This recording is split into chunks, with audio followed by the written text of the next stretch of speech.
السلام علیکم دوستو، رمضان المبارک میں مردوں کے ساتھ کیا معاملہ ہوتا ہے؟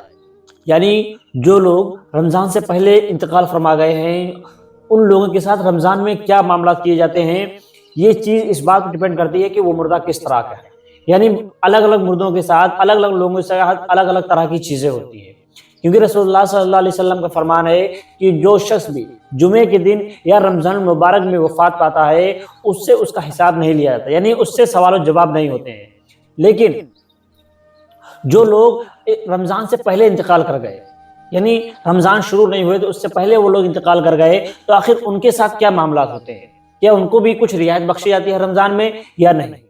تو دوستو، سب سے پہلی بات تو یہ یاد رکھنے کی ہے کہ جو یہاں پر رسول اللہ صلی اللہ علیہ وسلم نے فرمایا کہ جو شخص جمعے کے دن یا رمضان المبارک میں انتقال کر جائے اس سے سوال و جواب نہیں ہوتے۔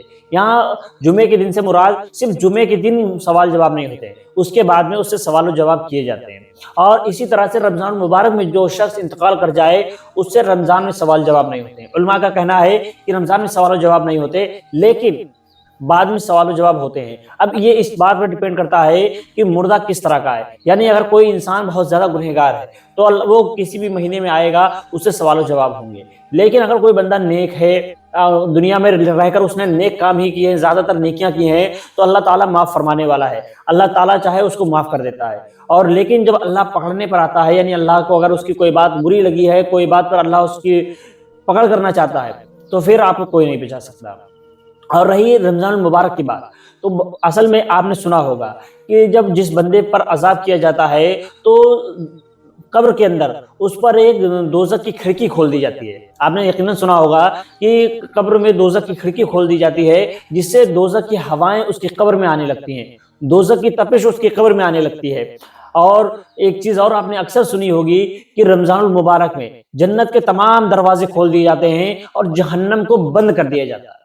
اب ظاہر سی بات ہے جب رمضان مبارک میں جہنم کو بند کر دیا گیا تو وہ کھڑکی بھی بند ہو گئی، یعنی وہ جو کھڑکی سے گرم ہوائیں آ رہی تھیں، آگ کی تپش آ رہی تھی، وہ آنا بند ہو گئی۔ اب اس چیز سے مردے کو راحت مل گئی، بھلے بندہ کتنا ہی گنہگار کیوں نہ تھا لیکن رمضان مبارک میں اس کو نجات مل گئی۔ اسی طرح سے اور دیگر جو عذاب ہوتے ہیں، جو اس پر سانپ وغیرہ بچھو وغیرہ مسلط کیے جاتے ہیں یا قبر میں عذاب دینے کے لیے جو فرشتے مقرر کیے جاتے ہیں، ان سب کو رمضان مبارک میں ہٹا لیا جاتا ہے۔ رمضان المبارک میں فرشتے دنیا میں آتے ہیں، آسمانی دنیا سے نہیں آتے ہیں، اور لوگوں کی تسبیحوں کو غور سے سنتے ہیں، ان کی تسبیح، ان کی قرات اور ان کی تلاوت اور ان کی نماز، ان تمام چیزوں کو وہ سنتے ہیں، دیکھتے ہیں۔ تو اس لیے رمضان المبارک میں تمام طرح کے عذابوں کو ہٹا لیا جاتا ہے، مردے کو راحت محسوس ہوتی ہے، وہ خوشی محسوس کرتے ہیں۔ یہ مہینہ ان کے لیے بالکل ایسا ہی سمجھے جیسے عید کا دن ہو، یہ پورے مہینے وہ مسرت سے رہتے ہیں۔ اور جو نیک بندے ہوتے ہیں وہ تو ماشاءاللہ پورے سال ہی خوشی میں رہتے ہیں، لیکن جو گنہگار بھی ہوتے ہیں وہ بھی اس مہینے میں بڑے سرور سے رہتے ہیں، خوشی سے رہتے ہیں، کیونکہ ان پر کوئی بھی عذاب نہیں ہو رہا ہوتا ہے۔ اور دوسری چیز یہ کہ جو بندہ گنہگار فاسق و فاجر ہوتا ہے ان کے لیے تو دائمی عذاب ہے، آپ نے سنا ہوگا کہ ان کے لیے دائمی عذاب ہے، ان کے لیے کوئی راحت نہیں۔ باقی اللہ بخشنے والا ہے، مہربان ہے، رب کریم ہے، وہ جو چاہے کر سکتا ہے۔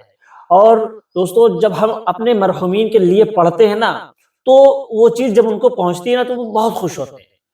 وہ چیز جب کوئی بھی چیز ہم ان کے لیے پڑھتے ہیں تو وہ ان تک پہنچتی ہے، وہ بہت خوشی محسوس کرتے ہیں کہ اللہ یہ کون ہے جس نے میرے لیے بھیجا۔ جب وہاں پر بتایا جاتا ہے کہ فلاں انسان نے بھیجا ہے، فلاں انسان نے تیرے لیے پڑھا ہے، تو وہ بہت خوش ہوتے ہیں۔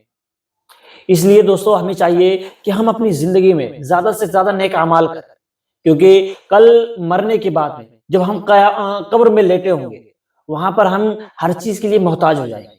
ہم ایک بار سبحان اللہ کہنے کے بھی قابل نہیں ہوں گے، وہاں پر ہم تسبیحات نہیں پڑھ سکتے ہیں، وہاں پر ہم نمازیں نہیں پڑھ سکتے ہیں، وہاں صرف ہم یہی سوچیں گے کہ کاش ہم نے اپنا وقت غفلت میں نہ گزارا ہوتا، کاش ہم نے روزے رکھ لیے ہوتے، کاش ہم نے نمازیں پڑھ لی ہوتی، کاش ہم نے اور زیادہ ذکر و اذکار کیا ہوتا، کاش ہم نے قرآن پاک کی تلاوتیں کی ہوتی، کاش ہم نے دین سکھایا ہوتا، دین سیکھا ہوتا۔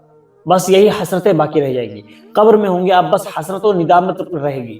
اس لیے چاہیے کہ ابھی ہم زندہ ہیں تو ہمیں چاہیے کہ ہم کوشش کریں زیادہ سے زیادہ نیک اعمال کریں، اور قبر میں جانے سے پہلے قبر کی تیاریاں کرنے کی کوشش کریں۔ دوستو ملتے ہیں اگلی ویڈیو میں۔ السلام علیکم۔